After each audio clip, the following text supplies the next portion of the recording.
The film which you are about to see is an account of the tragedy which befell 5 friends in Utah. Best friends Jennifer Galbraith, Blake Donner, Ariel Singer, Scott McDonald, and Joseph Ferguson were all your average young adults who honestly just love hanging out together after a long day of work or school. Well, on August 17th, 2005, the 5 friends were having dinner at one of their other friends' houses, a man by the name of Stephen Hunley. And as the night dragged on, in one of their conversations, stories about Golem's Cave, or as most people in the local area know it as, the Cave of Death, was mentioned, which sparked everyone's imagination all at once. For you see, the Cave of Death is quite famous in the small city of Provo, Utah. Although it's mostly known for being more of a mysterious place that has an underwater tunnel in it that leads to a back room where it was rumored to have dark rituals and sacrifice conducted in it. Sounds like quite the lovely place, wouldn't you agree? And all located on Y Mountain, just east of Brigham Young University. With that being said though, most people only knew about it, and even fewer actually knew of its location, and only a handful were actually brave enough to venture inside of it.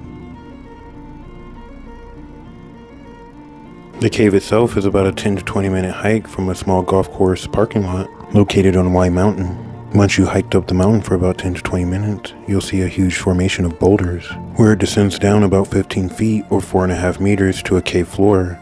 Once you hit the floor, you're then greeted by a low 4-foot or 1.2 meter ceiling that makes you have to crawl or lean over for about 100 feet or 30 meters to the back of the cave. Once at the back, you're then greeted by a crystal clear pool, where at the bottom has a hole just big enough for someone to squeeze through. Once you enter the hole, you then have to swim/crawl to a large room or air pocket, and that's about it. Sounds easy enough, wouldn't you agree? Well, our friends definitely thought so.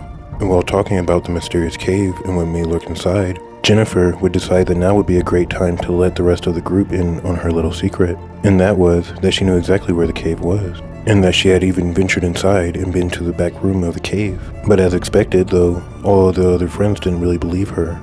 But knowing that Jennifer wasn't a liar and that she was usually pretty trustworthy, they all decided to indulge her story anyway.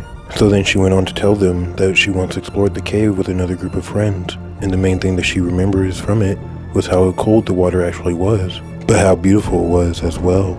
And so after a few hours of actually talking about it, whether the idea came from talking each other's heads up or a dare, we'll never know. But what is known is that they would decide that it would be a great time to see if the old stories were true or not, and actually go visit the infamous cave system that very night. And so at 3 a.m., Blake, Ariel, Jennifer, Joseph, and Scott all began making their way towards Brigham Young University in Y Mountain, or more specifically, towards the Cave of Death.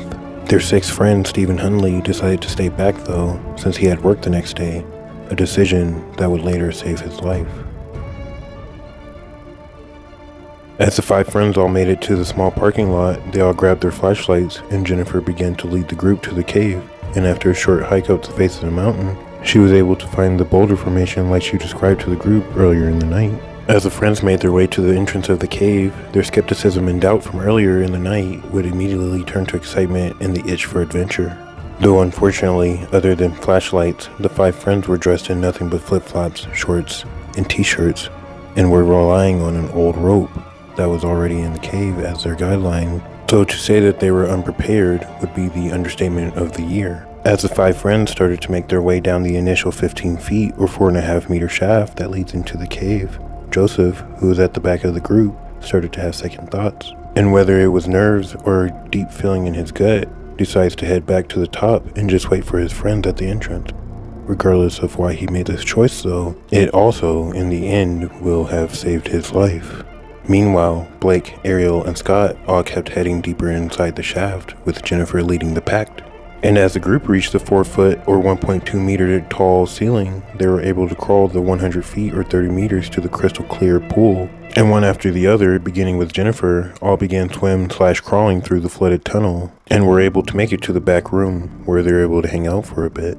Though unfortunately for our friends, making your way inside of a cave can be insanely less difficult than actually making your way back out again, especially with the wrong equipment.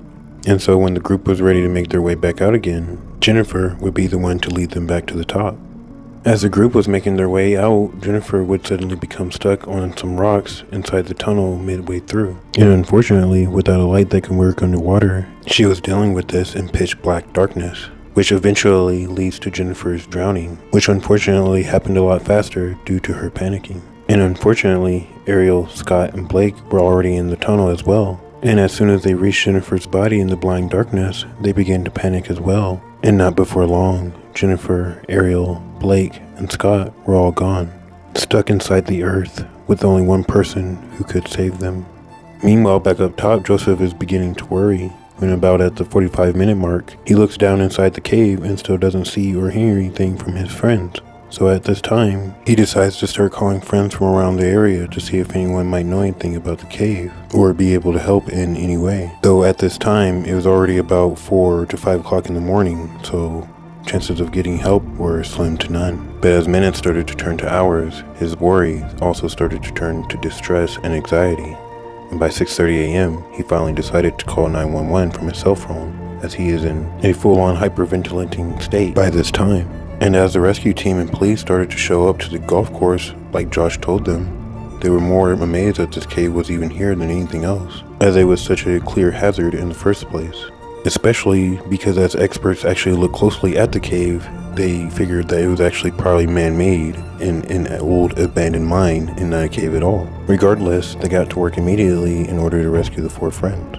And unfortunately, because no one yet knew of their demise, they began pumping water out of the cave and pumping fresh air back inside. That way, they would still be alive and able to breathe until they were rescued. Once they were done pumping the water out, they were then able to get it down to about 2 feet, or about 60.9 centimeters, and luckily were then able to go inside the cave. They were then able to first stumble across Jennifer's body, with the others stacked right on top of her. They were then all slowly exhumed out of the cave, and unfortunately their families were there to receive their bodies. Later, the then mayor, Louis Billings, would order the cave closed immediately, later having a concrete slab poured into the entrance, making sure that such a preventable tragedy never happens again. Now, while doing my research for this video, there was one common theme I noticed throughout the entire thing. And that was never entering the cave in the first place was the only thing that saved any of the friends' life that night. Let me know in the comments, what would you have done that night? Would you have gone with them, or would you have stopped them from making the dumbest decision of their entire lives? And once again, thank you for watching. Remember to hit the like and subscribe buttons and notification bell for more content in the future. Goodbye for now.